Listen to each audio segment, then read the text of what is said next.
Right. It's a rainy day.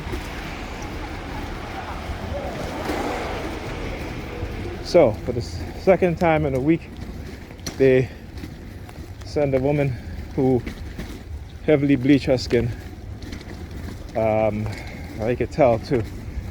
You can see like all the dark spots around her eyes. You know, that's still, it's lighter, but the rest of her face is like really, really light. Right? Again, you know, trying to show me how much control and how much self-hatred they've put into the minds of European men and women, that they're willing to bleach some skin in order to perceive themselves to be as beautiful or what have you. When they don't quite understand that whether you're black or white, you're going to be beautiful. A lot of times because, again, broken families, broken homes, parents don't teach their children the truth, to build self-confidence, to tell them to love who they are, and to not subscribe to European standards of beauty, which I don't subscribe to, and I don't teach my children to subscribe to also. Okay? You gotta love your features, you know, particularly black women. You know, to me, like I said, I don't subscribe to European standard of beauty.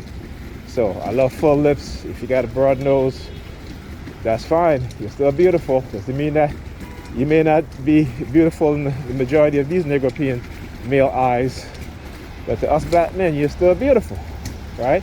And especially if you have a correct mindset. When I say correct, right? And when I say correct mindset, I mean a mindset in which you understand what's going on. You understand the war against black people, particularly the heavily melanated black men and women, and those that have features that we today are made to believe and think that those features can, you know, look like I come from people from Europe, which is not true. You know, Africans have a wide variety of phenotypes.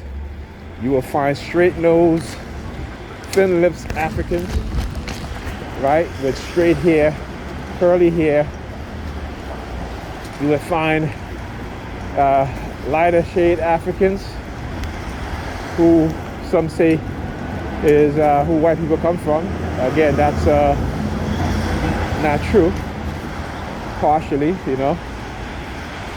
We know that Africans travel, black Africans travel, migrate outside of Africa, right? And we know the last group to travel out, which is us, Homo sapiens,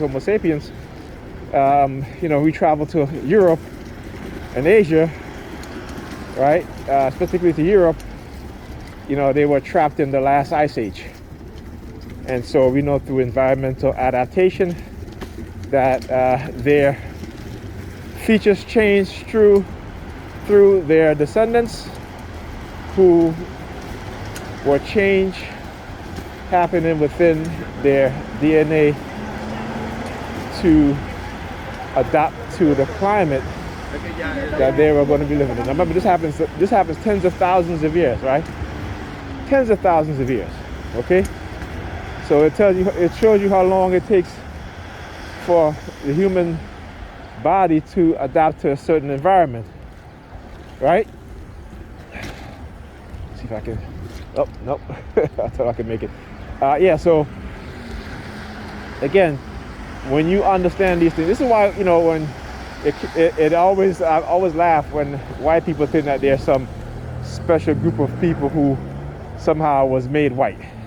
No, your ancestors were once black people, and because of the region that they live in, right? So she's wearing the same color boots that Pam had on yesterday. See, I told you guys I know what I'm talking about when I start showing you this shit. I'll talk about the maroon color boots, the burgundy color boots. That's it. So they got a you know, they got to show it, right? They got to do these things.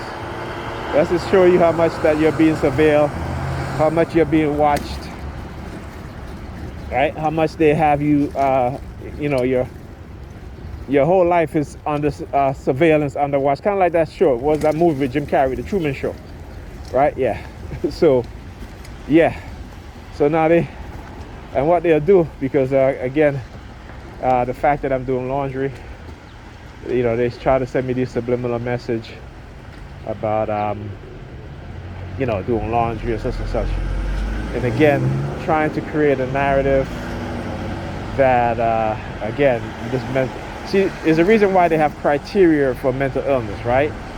Because again, they'll use it to hide these technologies, hide these programs, and then as the victim of these sort of coercive persuasion program, you know, do things like do the laundry, take baths and stuff like that, then they try to say, well, okay, because this person is taking baths, he's not psychologically harmed by what we're doing, he's doing his laundry, he's not psychologically harmed by what he's doing, which you know is a lie. Which we know is a lie. So, yeah. Don't fall for that. Don't fall for that trick. All right?